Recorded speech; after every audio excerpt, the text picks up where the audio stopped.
மகர ராசியில் பிறந்தவங்களுக்கு வரக்கூடிய கார்த்திகை மாதத்தில் கோட்சார ரீதியாக ஏற்படக்கூடிய கிரக அமைப்புகள் எந்த மாதிரியான மாற்றங்களை தரப்போகுதுன்றது பற்றி தானுங்க ஆதாரபூர்வமாக வேதகால முறையில் துல்லியமாக இந்த பதிவில் நம்ம பார்க்க போகிறோம். கார்த்திகை மாதம் 1ஆம் தேதி திங்கட்கிழமை அதிகாலை சித்திரை நட்சத்திரம் அப்படின்னு சொல்லக்கூடிய தன்வந்திரி கடவுள் அவதரித்த நட்சத்திரம் முதல் பாதம் கன்னியா ராசி விருச்சக லக்னத்தில் தானுங்க இந்த மாதம் பிறக்கப்படுது. அப்படி பிறக்கப்படக்கூடிய மாதமான கார்த்திகை மாதம் மகர ராசியில் பிறந்தவங்களுக்கு சாதகமாக இருக்குமா அல்லது பாதகமாக இருக்குமான்றது பற்றி தான் முழுமையாக இந்த பதிவில் நம்ம பார்க்க போகிறோம். மகர ராசி அதிபதினு சொல்லக்கூடிய சனி பகவான் தைரிய ஸ்தானத்தில் சகோதர ஸ்தானத்தில் குரு பகவானுடைய ஆதிக்கத்தில் இருக்கக்கூடிய தருணத்தில் தான் இந்த மாதம் பிறக்கப்படுது. பொதுவாக மகர ராசிக்கு பார்த்திங்கன்னா சனி பகவான் தான் ஆட்சி கிரகம். யாருக்குமே இல்லாத ஒரு பிராத்தம் மகர ராசியில் பிறந்தவங்களுக்கு உண்டு. அப்படி என்ன சார் பிராத்தம்னா, மகர ராசியாதிபதி சனி பகவான், தனஸ்தானாதிபதினு சொல்லக்கூடிய கிரகமும் சனி பகவான் தான். படிப்பு ஸ்தானாதிபதி, குடும்பஸ்தானாதிபதி, தனஸ்தானாதிபதி இப்படின்னு சொல்லக்கூடிய கிரகம் சனி பகவான் தான். ஒரு மனுஷனுக்கு நேர காலங்கள் சாதகமாக இருந்ததுன்னு வச்சுக்கோங்களேன், ஆண்டியாக இருந்தாலும் அரசனாக்கிடும் இந்த பிரபஞ்சம். அதுவே நேர காலங்கள் பாதகமாகி போச்சுன்னா அரசனாக இருந்தாலும் ஆண்டியாக்கிடும். அப்போ நேர காலங்களுக்கு மிஞ்சின ஒரு சக்தி, பிரபஞ்சத்துக்கு மிஞ்சின ஒரு சக்தி கிடையாது.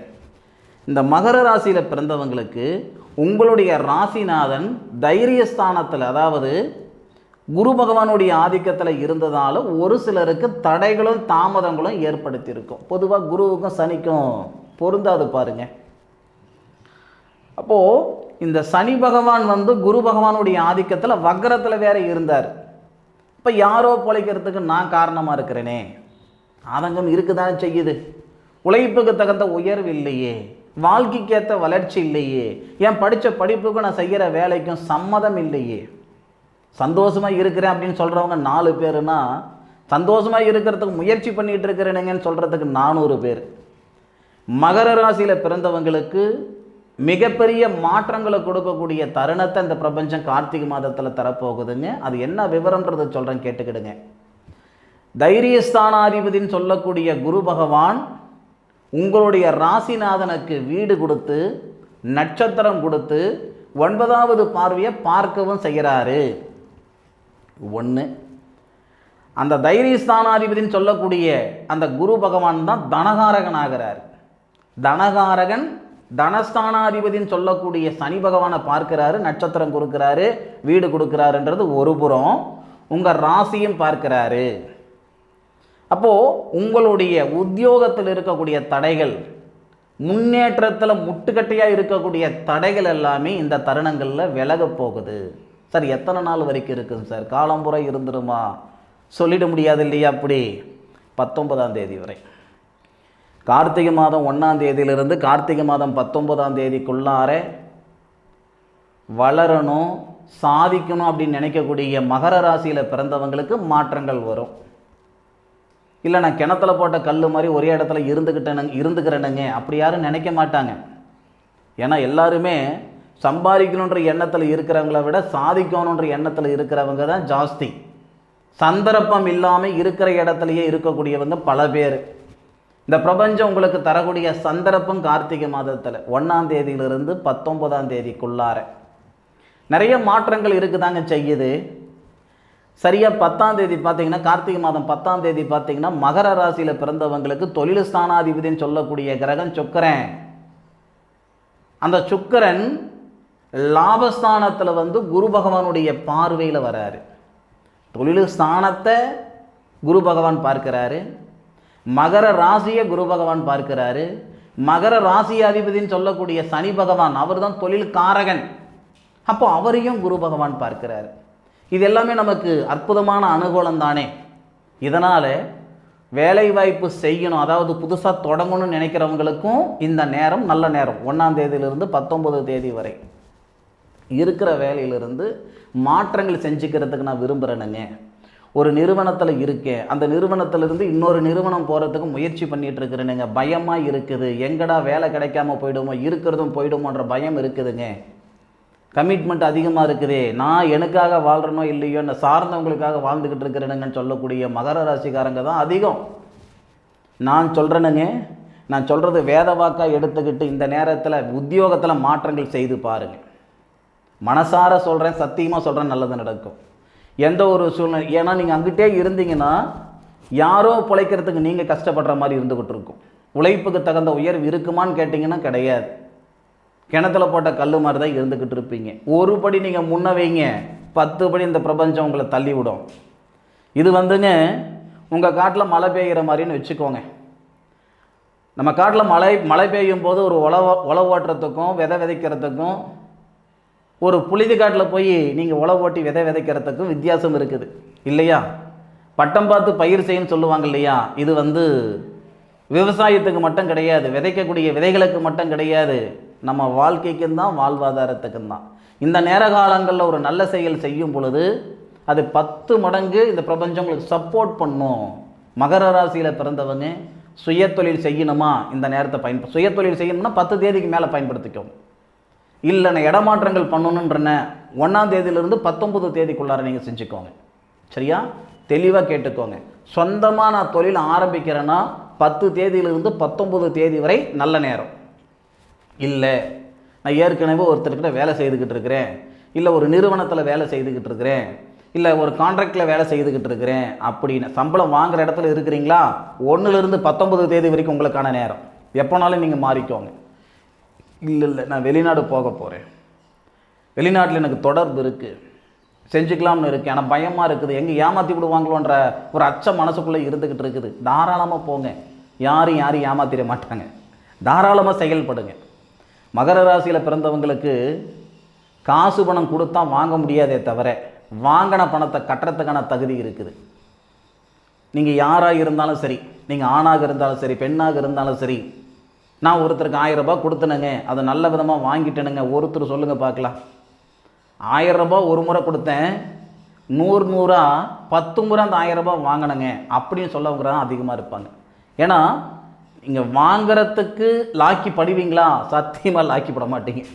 கொடுக்கறதுக்கு லாக்கிப்படுவீங்க, கொடுத்த பணம் வாங்குறதுக்கு லாக்கிப்பட மாட்டீங்க. அதனால் முடிஞ்ச அளவுக்கு கொடுக்கல் வாங்கல் வச்சுக்காதீங்க. இந்த ஷேர் மார்க்கெட்டில் ஏதாவது பண்ணுறேன் செய்கிறேன் இதெல்லாம் வேண்டாம். சுய தொழில் செய்யுங்க அல்லது வேலையில் மாற்றங்கள் பண்ணுங்க. அதுபோக இந்த தனஸ்தானாதிபதினு சொல்லக்கூடிய கிரகம் சனி தானே, வக்கரத்தில் இருக்கிறாரு. சனி இந்த தருணங்களில் குரு பகவானுடைய பார்வையில் இருக்கிறாருன்ற வார்த்தை நான் சொன்னேன். இதனால் அந்த கழுத்து பிடிக்கிற அளவுக்கு கடன் பிரச்சனை இருக்குது சாமி, பணப்பிரச்சனை இருக்குது சாமி, இடத்த விற்றுவிடலாமா, வண்டி வாகனத்தை விற்றுவிடலாமா, வீட்டை விற்றுவிடலாமான்ற எண்ணத்தில் நான் இருந்துக்கிட்டு இருக்கிறேனுங்க. ஒன்று மட்டும் சொல்கிறேனுங்க, இது கடைசி கட்டத்தில் இருக்கிறீங்க. அதாவது உங்களுடைய பிரச்சனைகள் சரியாகிறதுக்கு உண்டான கடைசி கட்டத்தில் இருக்கிறீங்க. இதுக்கு முன்னாடி 2 வருஷத்துக்கு முன்னாடி நீங்கள் விற்றுருந்தால் வீடை விற்றுருக்கணும், இல்லை இடத்த விற்றுருந்துருக்கணும், இல்லை வாகனத்தை விற்றுருந்துருக்கணும். 3/4 கிணறு தாண்டிட்டீங்க, இருக்கிறது 1/4 கிணறு. இப்போ இருக்கிற பிரச்சனைக்கே நீங்கள் ஏதாவது விற்றுப்பிட்டிங்கன்னா, ஒரு வேளை இதை விட பெரிய ப்ராப்ளம் வந்தால் என்ன பண்ணுவீங்க? அதனால் இருக்கிறது விற்கணுன்ற எண்ணத்துக்கு போகாதீங்க. மகர ராசியில் பிறந்தவங்களுக்கு நான் சொல்லக்கூடியது, நீங்கள் ஆணாக இருந்தாலும் சரி, பெண்ணாக இருந்தாலும் சரி, வெளியூரில் இருந்தாலும் சரி, வெளிநாட்டில் இருந்தாலும் சரி, இருக்கிற பொருளை விற்கிறதுக்கு முயற்சி பண்ண வேண்டாம். சாதகமான கிரகநிலைகள் வரப்போகுது. 2026 வருடம் ஜூன் மாதத்துக்கு மேற்கொண்டு நிறைய மாற்றங்கள் வரப்போகுது. மகர ராசியில் பிறந்தவங்களுக்கு ஆர்வமாக இருங்க. அற்புதமான வாழ்க்கை வரப்போகுது, அருமையான வாழ்க்கை வரப்போகுது. அது அன்னைக்கு அதுக்குள்ளார ஏதாவது ஒரு கமிட்மெண்ட்டில் போய் மாட்டிக்கிட்டிங்கன்னா, ஏதாவது ஒரு பண தேவையில் போய் மாட்டிக்கிட்டிங்கன்னா அங்கிட்டிருந்து வெளியே வர முடியாது. அதனால் விற்கிறதுக்கு இது நல்ல நேரம் கிடையாது, வாங்கிறதுக்கு நல்ல நேரம். ஏசாமி விற்றாதான் என் பொழப்பு போடுன்னு இருந்துருக்குறேன், நீ போய் வாங்கியான்னு சொல்கிற. நான் என்ன சொல்கிறேன்னா, நேர காலங்கள் சாதகமாக இருந்ததுன்னா உங்கள் தலையெழுத்தை அதே தீர்மானிச்சுவிடும். கழுத்து பிடிக்கிற அளவுக்கு கடன் பிரச்சனை இருக்குது, இருக்கலாமா செத்து போயிடலாமான்ற மனநிலையில் இருந்தவங்க அந்த பிரச்சனையும் சரி பண்ணி 10 பேருக்கு காசு பணம் கொடுக்கக்கூடிய இடத்துல இருக்கிறவங்களாம் நம்ம பார்த்துருக்கோம். 10 பேருக்கு காசு பணம் கொடுக்குற இடத்துல இருந்தவங்க எண்ணி 6 மாதத்தில் எல்லாமே லாஸ் ஆகிட்டு தூக்கு போட்டு செத்து போனதை நம்ம பார்த்துருக்கோம். என்னடா இவர் இப்படி சொல்கிறாருன்னு நினைக்காதீங்க, யதார்த்தத்தை புரிஞ்சுக்கோங்க. உழைப்புன்றது எல்லாரும் போடக்கூடியது, எதிர்பார்ப்புன்றது எல்லாருக்கும் இருக்குது. ஆனால் இந்த பிரபஞ்சம் எல்லாருக்கும் எல்லா நேரத்துலையும் சாதகமான பலன் தராது. அதை மட்டும் மனசில் வச்சுக்கிட்டிங்கன்னா எந்த ஒரு தப்பான ஒரு செயலும் செஞ்சுக்க மாட்டீங்க. இது உங்களுக்கான நேரம். ஆனால் நீங்கள் போக வேண்டிய இடத்துக்கு இந்த மாதத்தில் போக போகிறதில்ல. அதுக்கு இன்னும் டைம் இருக்குது. கொஞ்சம் நியூட்ரலாக இருங்க. இந்த நேரத்தில் ஒரு சில விஷயங்களுக்கு நல்ல நேரம். நான் முதலே சொல்லிட்டேன், சுய தொழில் செய்யணுமா இல்லை இடமாற்றங்கள் செஞ்சுக்கணுமா, இதெல்லாம் கொஞ்சம் நல்லது. ஆனால் மண்ணை விற்கணுன்ற எண்ணத்துக்கு போகாதீங்க. விற்கிறீங்கனாலும் 2 லட்சம் ரூபாய் கடன், உங்களுடைய சொத்தை 10 லட்சம் ரூபாய்க்கு விற்பீங்க. 8 லட்சம் ரூபாய் இருக்குது மிச்சம் நினைப்பீங்க. 8 நாளில் அந்த 8 லட்சம் ரூபாய் இருக்கிற இடம் தெரியாமல் போயிடும். வேணும்னா செஞ்சு பாருங்கள். உங்களுக்கு ஆர்வம் இருந்தால் செய்து பாருங்கள், நடக்குதா இல்லையான்னு பாருங்கள். கமிட்மெண்ட்டே 2 லட்சம் வந்தது 10 லட்சம், 8 லட்சம் இருக்கிற இடம் தெரியாமல் போயிடும். பார்த்துக்கோங்க. மற்றபடி மகர ராசியில் பிறந்தவங்களுக்கு கார்த்திகை மாதம்ன்றது நிச்சயமாக சொல்கிற நல்ல அனுகூலங்கள் தரக்கூடிய மாதம். கணவன் மனைவிக்குள்ளே இருக்கிற கருத்து வேறுபாடு சரிப்படுத்தும்.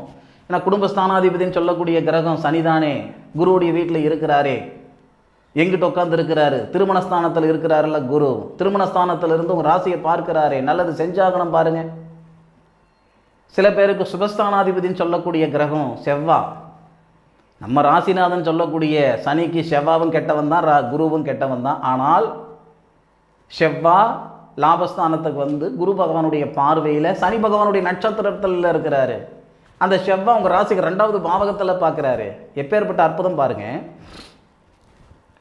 உங்கள் ராசிநாதனுடைய நட்சத்திரத்தில் இருக்கக்கூடிய செவ்வாய் உங்கள் ராசிக்கு 2வது பாவகன்னு சொல்லக்கூடிய தனஸ்தானத்தை பார்க்கிறாரு. தனஸ்தானாதிபதியாக வரக்கூடிய உங்கள் ராசிநாதன் தனகாரகனுடைய வீட்டில் இருந்து, தனகாரகனுடைய நட்சத்திரத்தில் இருந்து தனகாரகனுடைய பார்வை வாங்குறார். நான் சொல்கிற ஆதாரத்தில் அதில் உண்மைத்துவம் என்னன்றது உங்களுக்கு புரியும். சில பேர் என்ன பண்ணுவீங்க, சார் 2 வருஷமாக கஷ்டப்பட்டுட்டு இருக்கிறேன், 3 வருஷமாக கஷ்டப்பட்டுக்கிட்டு இருக்கிறேன், நீ என்னையா இனிக்க சொல்கிற? யார் இல்லைன்னு சொன்னான்? நீங்கள் 2 வருஷமாக கஷ்டப்படல அப்படின்னு நான் சொல்லவே இல்லையே. கஷ்டப்பட்டுட்டு இருக்கிறீங்க, உழைப்புக்கு தகுந்த உயர்வு இல்லையே, வாழ்க்கைக்கு ஏற்ற வளர்ச்சல், அதுதானே நானும் சொல்லிக்கிட்டு இருக்கேன். இந்த நேரத்தில் நல்ல அனுகூலம் வரப்போகுது. பயன்படுத்திக்கிறீங்களா பயன்படுத்தலையான்றது தான் கேள்வி. ஒரு மைதானத்தில் 10 பிள்ளைங்க ஓடுறாங்கன்னா 10 பிள்ளைங்களுடைய மனசுலையும் ஒரே எண்ணம் தான், நாம தான் முன்னுக்கு வரணும். வராங்களா? இல்லை, ஒத்த பிள்ளை தான் முன்னுக்கு வருது. எண்ணங்கள் மட்டும் இருந்தால் போதாது, முயற்சி மட்டும் இருந்தால் போதாது. முயற்சியோட கிரகமும் சரியாக இருந்தால் தான் போக வேண்டிய இடத்துக்கு போக முடியும். இதை மட்டும் மனசில் வச்சுக்கோங்க. அப்போ நேர காலங்கள் சரியாக இருக்கும்போது தான் முயற்சி பண்ணணுமா? அது இல்லை. நமக்கான சந்தர்ப்பம் வரும்போது நம்ம மேலே வந்துடுவோம். அது வரைக்கும் முயற்சின்ற ஒரு விஷயத்தை செய்யுங்கன்ற நான், வேறு ஒன்றும் கிடையாது. மகர ராசியில் பிறந்தவங்களுக்கு கார்த்திகை மாதம் அற்புதமான மாதம், அனுபவித்து சொல்லுங்கள். அதுபோக எந்த பிரதிபலனும் எதிர்பாராமல் நான் வாழ்ந்துக்கிட்டு இருக்கிற வாழ்க்கை, வாழ போகிற வாழ்க்கைக்கு ஒரு அர்த்தம் வேணும் அப்படின்றதுனால ஏதோ என்னால் முடிஞ்ச ஒரு நல்லது மற்றவங்களுக்கு செஞ்சு கொடுக்கணுன்ட்டு ஆயுள் கால சாதக புத்தகத்தை எழுதி கொடுக்குறேனுங்க. இது டைரி கிடையாதுங்க, ஒருத்தருடைய ஜாதக நோட்டு. உங்கள் வாழ்நாள் முழுவதும் வரக்கூடிய தசாபுத்தி பலன். நீங்கள் மேசராசியில் பிறந்திருக்கிறீங்கன்னா அசுவினி நட்சத்திரம், பரணி நட்சத்திரம், இல்லை கார்த்திகை நட்சத்திரம் ஒரு பாதம், ஏதோ ஒரு நட்சத்திரத்தில் தான் பிறந்திருப்பீங்க. அசுவினி நட்சத்திரம்னா கேது திசையில் பிறந்திருக்கிறீங்கன்னா இன்றைக்கி உங்களுக்கு 40 வயசு ஆகுதுன்னா கேது முடிஞ்சு சுக்கிரன் முடிஞ்சு சூரியன் முடிஞ்சு சந்திரன் முடிஞ்சு செவ்வாய் நடக்கும். அப்போ செவ்வாய் திசை உங்களுக்கு எப்படி இருக்கும்? செவ்வாய் திசையில் வரக்கூடிய புத்திகள் எப்படி இருக்கும்? பரணி நட்சத்திரத்தில் பிறந்திருக்கிறீங்க, உங்களுக்கு 40 வயசு ஆகுதுன்னா இன்றைக்கி சந்திர திசை நடக்கும். அப்போ உங்களுக்கு எப்படி இருக்கும்? ஒருத்தருடைய தசாபுத்தி பலனை முழுமையாக ஆதாரபூர்வமாக இந்த புத்தகத்தில் எழுதி கொடுக்குறேனுங்க. இது ஜாதகம் இல்லை, பொக்கிஷம், ஆயுள் கால பலன் கொண்ட பொக்கிஷம். இது தேவைன்னா பயன்படுத்திக்கோங்க. 1 மாதம் ஆகும் இந்த மாதிரி சாதக நோட்டு எழுதி கொடுக்கறதுக்கு. சரிங்களா? ஒவ்வொருத்தருக்கும் ஒவ்வொரு விதமாக தான் அந்த கிரக அமைப்புகள் வரும். இந்த மகர ராசியில் பிறந்தவங்களுக்கு இந்த பதிவு பயனுள்ள பதிவாக இருக்கும் நான் மனசார நம்புகிறேன். மீண்டும் அடுத்த அற்புதமான ஒரு தருணத்தில் மகர ராசியில் பிறந்த உங்களை சந்திக்கும் வரை உங்களிடமிருந்து விடைபெறுவது உங்கள் வீட்டு ஜோதிட நண்பனான மா காளிதாஸ் மணிகண்டன். திருச்சிற்றம்பலம். வாழ்க வையகம், வாழ்க வளமுடன்.